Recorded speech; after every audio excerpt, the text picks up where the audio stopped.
രാഹുൽ മാങ്കൂട്ടത്തിന്റെ റിമാൻഡിൽ പ്രതിഷേധിച്ച് യൂത്ത് കോൺഗ്രസ് സെക്രട്ടേറിയറ്റിലേക്ക് നടത്തിയ മാർച്ച് പാളി. തുടരെ പ്രകോപനം സൃഷ്ടിച്ചിട്ടും പോലീസ് സംയമനം പാലിച്ചു. കന്റോൺമെന്റ് SHOയ്ക്കെതിരെ ഭീഷണി മുദ്രാവാക്യത്തോടെയായിരുന്നു പ്രതിഷേധം.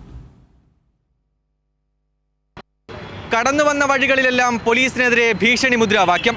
കയ്യേറ്റം ചെയ്യാൻ ശ്രമമുണ്ടായിട്ടും ഇന്നും പോലീസ് സംയമനം പാലിച്ചു. കന്റോൺമെന്റ് പോലീസ് SHO ഷാഫിക്കെതിരെ ഭീഷണി മുദ്രാവാക്യത്തോടെയായിരുന്നു യൂത്ത് കോൺഗ്രസ് തിരുവനന്തപുരം ജില്ലാ കമ്മിറ്റിയുടെ സെക്രട്ടേറിയറ്റ് മാർച്ച്.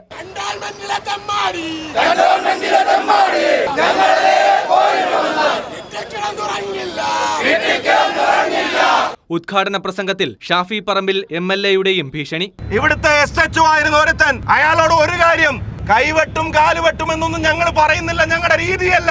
പക്ഷെ നീ മര്യാദക്ക് ശമ്പളം വാങ്ങില്ല എന്ന് യൂത്ത് കോൺഗ്രസിന്റെ പേരിൽ പറയാൻ ആഗ്രഹിക്കുന്നു. പിന്നാലെ പല രീതിയിൽ പ്രവർത്തകർ പ്രകോപനം സൃഷ്ടിച്ചു. പോലീസിനെ പലതവണ കയ്യേറ്റം ചെയ്യാൻ ശ്രമിച്ചു. അപ്പോഴും പോലീസ് സംയമനം പാലിച്ചു. ജലപീരങ്കി മാത്രം പ്രയോഗിച്ച് പ്രതിരോധം തീർത്തു.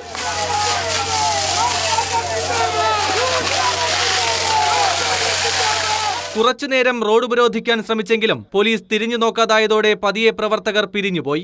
ലാത്തിചാർജ് ഉണ്ടായാൽ പ്രവർത്തകരെ പോലീസ് മർദ്ദിച്ചെന്ന പ്രചാരണമായിരുന്നു യൂത്ത് കോൺഗ്രസിന്റെ ലക്ഷ്യം. പോലീസിന്റെ കൃത്യമായ ഇടപെടൽ ആ ഗൂഢലക്ഷ്യം പൊളിച്ചു. കൈരളി ന്യൂസ്, തിരുവനന്തപുരം.